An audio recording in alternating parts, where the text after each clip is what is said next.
Bonjour à toi et bienvenue aujourd'hui pour un exercice de proportionnalité. Je t'invite à mettre immédiatement la vidéo sur pause et à essayer de le faire. Je te lis le sujet. Alors ici, on sait que 1 euro correspond à 1,17 $ américains. Au moment où je fais cette vidéo, c'est la valeur officielle du cours de l'euro et du dollar. 1 euro égale 1,17 $ au change. Ma question c'est, combien tu auras d'euros si tu as 36 $ américains et combien tu auras de dollars si tu as 36 euros?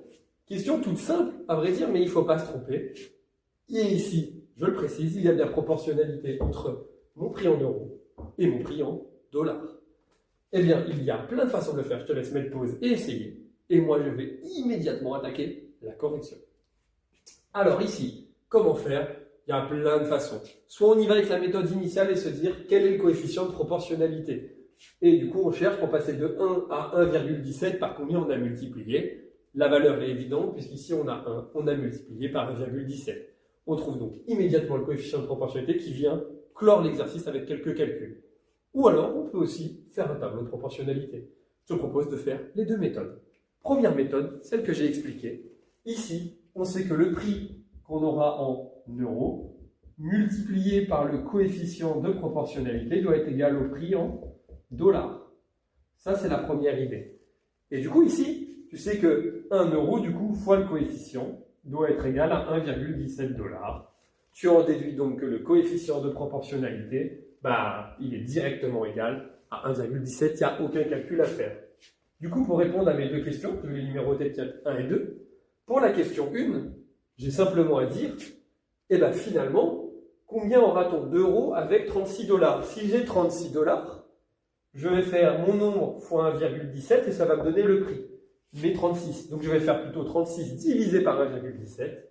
Donc regarde, je l'écris. Je fais 36 divisé par 1,17 et j'obtiens ici immédiatement la quantité d'euros que j'aurai. Ça fait environ 30,77 €. Voilà, ce n'était pas plus dur que ça. Et pour la question 2, combien aura-t-on de dollars avec 36 €? J'ai 36 €, mon coefficient vaut 1,17, donc je vais faire 36 fois 1,17 et j'obtiens le prix. J'ai juste à faire 36 fois 1,17 et je remarque immédiatement que ça fait 42,12 $. Donc voilà un petit peu comment faire avec le coefficient. Maintenant, tu pourrais dire, ouais, moi j'aime pas le coefficient, moi je préfère faire la quatrième proportionnelle ou le produit en croix. Ok, regardons ça tout de suite. J'efface ici ce que j'ai fait. Et du coup, je te propose de faire la même chose avec un tableau de proportionnalité. Regarde, on fait notre tableau et on va mettre les grandeurs qui sont proportionnelles. Ce sont des prix. Le prix en euros est proportionnel au prix en dollars. Ok. Maintenant que j'ai mis mes deux grandeurs et leurs unités, je complète. Je sais que 1 euro, c'est 1,17 $. 1 euro, c'est 1,17 $. Moi, je cherche pour 36 $. Eh bien, regarde quel calcul tu vas faire. Tu vas faire ici la quatrième proportionnelle. Et le calcul que tu écris, c'est 36 fois 1 divisé par 1,17. Ce qui est rigolo, c'est que c'est exactement le calcul que j'ai fait ici. En fait, on est en train de faire la même chose. On le présente simplement, différemment, avec un tableau, sans le tableau. Donc voilà, c'est au choix. Deuxième calcul maintenant. Imaginons que cette fois-ci, on veut faire la deuxième question. Et bien, cette fois-ci, pour la deuxième question, le 36, je le mettrai dans la colonne du haut. Dans la ligne du haut, pardon, puisque c'est 36 € que j'ai, et moi, je voudrais la valeur en dollars. Et bien, du coup, cette fois-ci, qu'est-ce que ça va me donner? 36 fois 1,17 divisé par 1. Et 36 fois 1,17 divisé par 1, c'est bien exactement ce que j'ai fait là.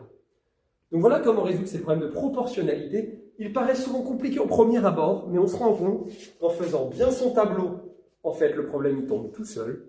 Deuxième possibilité, on cherche le coefficient et le problème, encore une fois, tombe tout seul. Le problème, en fait, est souvent de bien écrire le début, de bien trouver quelles sont les grandeurs proportionnelles, de bien écrire les informations et le reste vient tout seul. Donc, j'espère que tu n'auras plus de difficultés sur la proportionnalité grâce à ça. Je te dis à bientôt. C'était Papa Démarre.